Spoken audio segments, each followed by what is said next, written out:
होकर के जंगल चला गया। वहां कुछ पशुओं का शिकार करने के पश्चात में जब शाम में घर लौटते आता है तो उसे भूलनी लग गई, अर्थात एक रास्ते से जाए दूसरे रास्ते में वहीं आके खड़ा हो जाए। अब धीरे धीरे करते उसे जब समय व्यतीत हो गया तो सामने देखता है कि वटवृक्ष है, तो वहाँ कुछ ग्वालवाल कुछ पूजन कर रहे हैं, सामने ही कुआं है, तो कुएं की जगत में घोड़े को बांधता है, स्वयं वहां बैठ जाता है।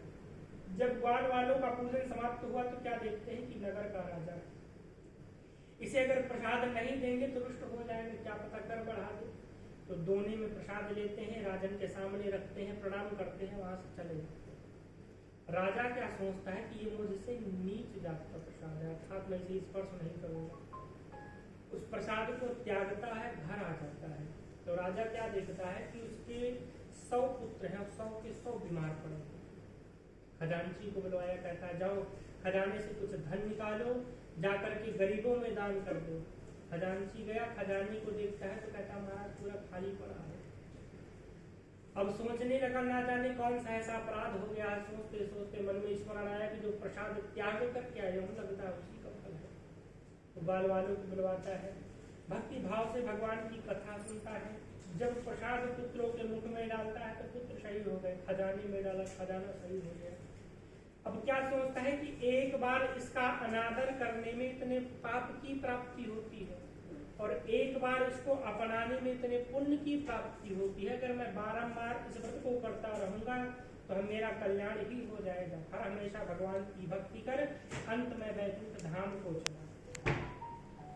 अब श्री शौनक जी महाराज कहते हैं, हे सूत जी हमें ये बतलाओ कि जिन जिन ने इस कथा को श्रवण किया है, जिन जिन ने इस कथा को किया है, वो अगले जन्म में कौन बनेंगे। तो कहते हैं जो सबसे पहले सतानंद नाम के ब्राह्मण थे वो अगले जन्म में सुदामा का रूप धारण कर जन्म लेते हैं। स्वयं भगवान की भक्ति कर श्री कृष्ण भगवान को अपना मित्र बनाकर में अंत में त्रिलोकी बन करके वैकुंठ धाम को चले जाते हैं।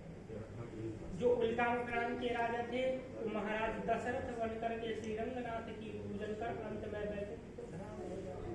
कहते हैं जो उल्कामक्रांत के राजा थे वो महाराज दशरथ बनते हैं और ऐसे दशरथ बनते हैं कि पुत्र उनको चाहिए था तो पुत्र शीलन करवाते हैं। उनको पुत्र प्राप्त हो गया और लास्ट में उसी पुत्र के वियोग में यहाँ से चले गए। कहते हैं अच्छा। उसके पश्चात में कहते हैं जो शार्दवैश्य नाम का बनिया था वो धर्म प्रतिज्ञ राजा मौरध्वज बनता है। कौन सा राजा मौरध्वज? जिसने अपने इकलौते पुत्र को सीधे आरे से चीर करके भगवान को अर्पण कर दिया। अंत में वैकुंठ धाम को चला गया। तुंगध्वज नाम के राजा, इन्होंने बहुत से लोगों को भगवान की भक्ति से लीन कर अंत में वैकुंठ धाम को चले। कहते हैं जो लकड़ी बेचने वाला लकड़हारा था वो अगले जन्म में गुह नाम का निषाद बनता है। कौन गुह नाम का निषाद? जब भगवान श्री राम कहते हैं कि हमें नौका पार करवा दो तो गुह नाम का निषाद कहता है महाराज मैं नहीं करवाऊंगा। बोला अभी अभी आप रास्ते से चले आ रहे थे, विश्वामित्र जी के कहने पे आपने सिर्फ चरणों की धूल पत्थर पे डाली, महाराज चरण नहीं रखा था। तो वो पत्थर सुंदर नार अहिल्या बन करके महाराज आकाश मार्ग चली थी। ये तो मेरी काठ की नाव है, आपको त्रिलोकी का भार लेकर के बैठ जाना है, सीधे पाताल जाएगी महाराज, धंधा चौपट हो जाएगा। बोला जब तक आपके चरण नहीं धुलूंगा तब तक मैं नौका में नहीं बैठाऊंगा। तो स्वयं सह परिवार साग्राम भगवान के 7 बार चरण धुल करके अंत में वैकुंठ धाम को चला जाता है। त्रिवासी शतनम पंचमो अध्याय समाप्त। गोविंद भगवान की जय। श्री सत्यनारायण